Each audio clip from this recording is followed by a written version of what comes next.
Where is the FCC here? I mean, Janet Jackson's breast gets exposed and they stop coverage of the war in Iraq for 2 weeks. And these guys are conducting workshops on how to kill and maim police officers on the public airways. I would think certainly a hefty fine or a suspension of license would be in order. We found a flashlight, big metal flashlight like a security guard might have, and it had an inscription on it. And we put that on the news, as a matter of fact. You fellows actually helped us out with this. And somebody called in and said, "That's my flashlight. And I know this little guy that was at my house, and he stole that." And that's what led us to the first guy. I feel relief for the victims' parents. I mean, I felt so sorry for those people. As a father, you can certainly relate to what they were going through. And then to have this drag on for 26 years is just outrageous. We can't really rely on our murderers to be our moral beacons in society. I don't really blame him as much as I do the people who come in from out of town, don't know what's going on. We're not hearing from them today, are we? No. Mike? Yeah, I think that's part of it's training, obviously, but part of it's just instinctual. You tend to act, do what has to be done, as Greg said, and then later on you might look back on it and go, "Holy cow, you know, I should have went to med school." But, but at that moment, it's time for action. You know, it's not time for a bunch of reflection. It's the cops who go out and actually give the law some muscle by getting out on the street and enforcing them. And I think that it affects every police officer, of course, and I'm a retired police officer, but I think it also affects all of us. I mean, if you can shoot an individual who's enforcing our common values, you're in effect attacking the United States of America.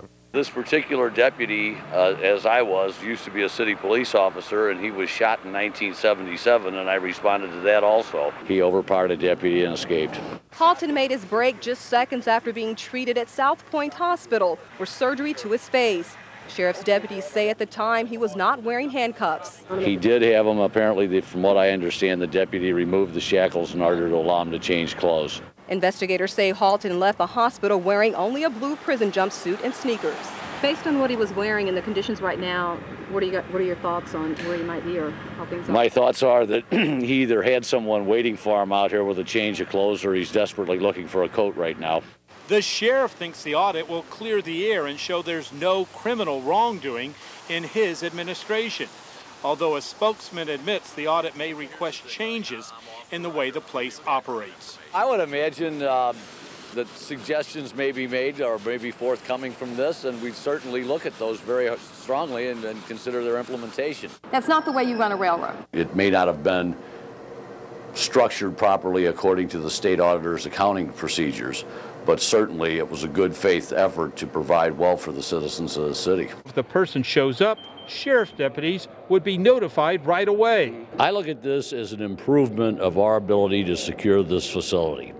It allows us to respond quickly. Mike, could you believe that there only was one cop in Dodge with a rifle? Yeah, I can believe that. I mean, they were in a courthouse to begin with, or responding to one. Now, in the city, we have rifles in the cars now, but years ago we didn't. The first thing I noticed on this, the bailiff did the right thing. He secures the prisoner in the courtroom, so he didn't lose his cool and let another guy escape. Like Greg said, in retrospect, certainly you could have had less loss of life or less police officers shot had they tried a different strategy with those glass doors.